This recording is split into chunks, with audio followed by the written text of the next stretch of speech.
need for ethics in experiments. So we're continuing with ethics in experiments. We have learned that there is a need and a role of ethical guidelines in psychological research and practice, and in social responsibility that psychologists have to assume in various organizations or in a public setting. Now, if there is a need and the guideline has been developed, there is a code of conduct which is recognized and which is abiding for us. यानी हमने तस्लीम किया है कि हम इसके मुताबिक चलेंगे. तो फिर हर किसी का एथिकल कंडक्ट, हर रिसर्च का, हर इंस्टीट्यूशन का किस तरह से इंश्योर किया जाएगा. जैसे ट्रैफिक रूल्स होते हैं, दे तो दिए गए, लेकिन उसके बावजूद हम कैमरास लगाकर और चालान करके ट्रैफिक रूल्स को मॉनिटर कर रहे होते हैं अपने स्टाफ के ज़रिए, सो यहाँ भी आपने एथिकल कंडक्ट जो है उसको इंश्योर करना है. So given the importance of ethics for the conduct of research, it should come as no surprise that many different professional associations, government agencies, and universities have adopted specific codes, rules, and policies relating to research ethics.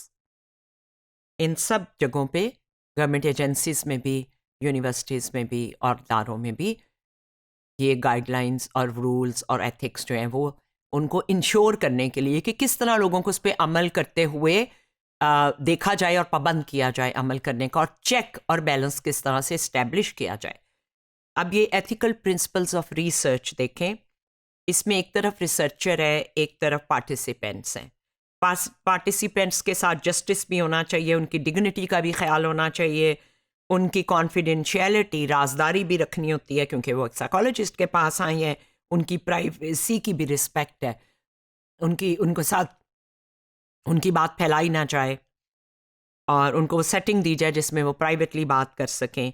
इसके बीच में जो असूल हैं, non मेलफियंस है कि आप उन्हें नुकसान नहीं पहुंचाते, बेनिफियंस है कि आप उन्हें बेनिफिट करना चाहते हैं, ऑटोनमी यानी ये आज़ादी देते हैं. ये पार्टिसिपेंट्स की तरफ है. रिसर्चर के तरफ एथिकल प्रिंसिपल है कि वो कॉम्पिटेंट हो, उसे काम करना आता हो, वो इंटेग्रिटी रखता हो यानी ऑनेस्ट हो, ट्रूथफुली अपनी रिसर्च और प्रोसेस और अपनी प्रैक्टिस में सच्ची बात करता हो, वो रिस्पॉन्सिबिलिटी ले जो उसने ओपिनियन दी है और जो उसने रिसर्च की है, और वो ऑनेस्टली अपनी लिमिटेशंस और अपने रोल के बारे में उन लोगों से शेयर करे जिन्हें वो अपनी सर्विसेज दे रहा है. तो ये दोनों तरफ कुछ, ये जो एथिकल प्रिंसिपल है रिसर्चर के लिए भी और पार्टिसिपेंट्स के लिए भी कुछ ख़ास पहलू और कुछ ख़ास ज़ाब्ते जो हैं इन पैरामीटर्स के हिसाब से डिफाइन करते हैं. Psychologist respect and protect civil and human rights and the central importance of freedom of inquiry and expression in research and teaching and publication. तो कैसे मॉनिटर करते हैं? They are ethics monitoring bodies. Government agencies हैं, अभी मैं आपको American agencies की मिसाल दे रही हूँ. नेशनल इंस्टीट्यूट ऑफ हेल्थ हर ऐसी रिसर्च को अप्रूव करता है जिसमें मरीज़ों पे काम किया जाए या वो किसी मेडिकल प्रॉब्लम से रिलेटेड हो. उसके बगैर वो रिसर्च अपने प्लान से आगे नहीं जा सकती, उसको एक्चुअली एग्जीक्यूट करने के लिए इजाज़त की ज़रूरत होती है. American society for clinical laboratory research, तो या लेबॉरेटरी साइंस, ये वाली जो सोसाइटी है, अगर लैब में आपने कोई भी एक्सपेरिमेंट करना है तो ये सोसाइटी क्लिनिकल लैब में होने वाले जिसमें मरीज़ों के ऊपर या आम इंसानों के ऊपर कोई बॉडीली या मेंटल ब्रेन के कोई भी एक्सपेरिमेंट किया जाए तो ये उसको मॉनिटर करती है. अमेरिकन साइकोलॉजिकल एसोसिएशन है जिसका रोल बहुत कॉम्प्रिहेंसिव है. ये एथिकल कोड जिसके असूल हम आगे देखते चलेंगे, ये उन्होंने ही डिवाइस किए और पूरी दुनिया में एप्लीकेबल हैं.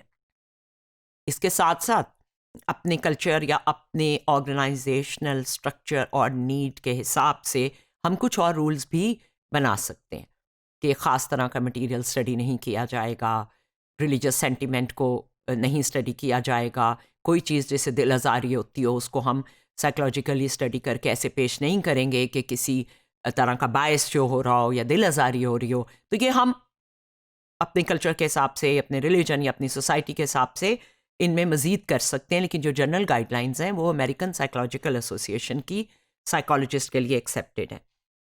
फिर American association of university professors जो हैं वो स्टेटमेंट ऑन प्रोफेशनल एथिक्स होती है, चाहे बायोलॉजी की रिसर्च हो या साइकोलॉजी की।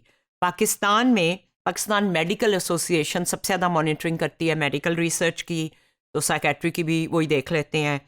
हायर एजुकेशन कमीशन गाइडलाइंस देता है रिसर्च के लिए कि किस तरह से वो एथिकल हो, और वो इसी हद तक मॉनिटर करते हैं कि पब्लिकेशन तक पहुंचते हुए वो रिव्यू प्रोसेस से गुजरे।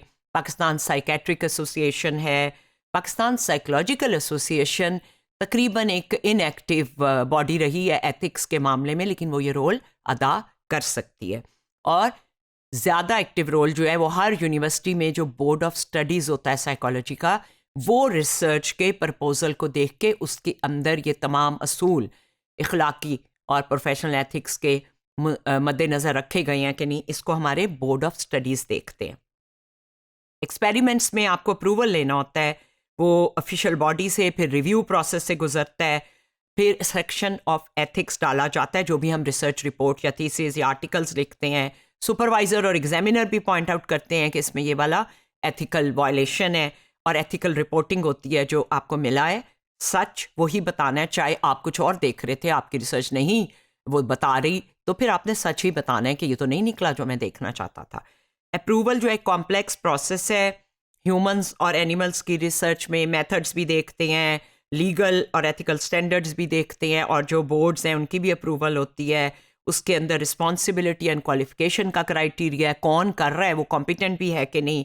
स्टूडेंट्स को अगर सुपरविजन करके रिसर्च कराई जा रही है तो वो ठीक है, लेकिन वो अकेले कॉम्पिटेंट नहीं समझे जाते, उनकी क्वालिफिकेशन नहीं है, इसलिए कि पार्टिसिपेंट्स की वेलफेयर और उनकी डिग्निटी की रिस्पॉन्सिबिलिटी हमारे पे है। इंसानों के साथ ये कि वो खुद मर्जी से रिसर्च में शामिल हों, उनको जो फॉर्म्स दिए जाएं वो क्लियर हों कि हम ये आपसे रिसर्च करेंगे, आप हाँ या ना बता दें।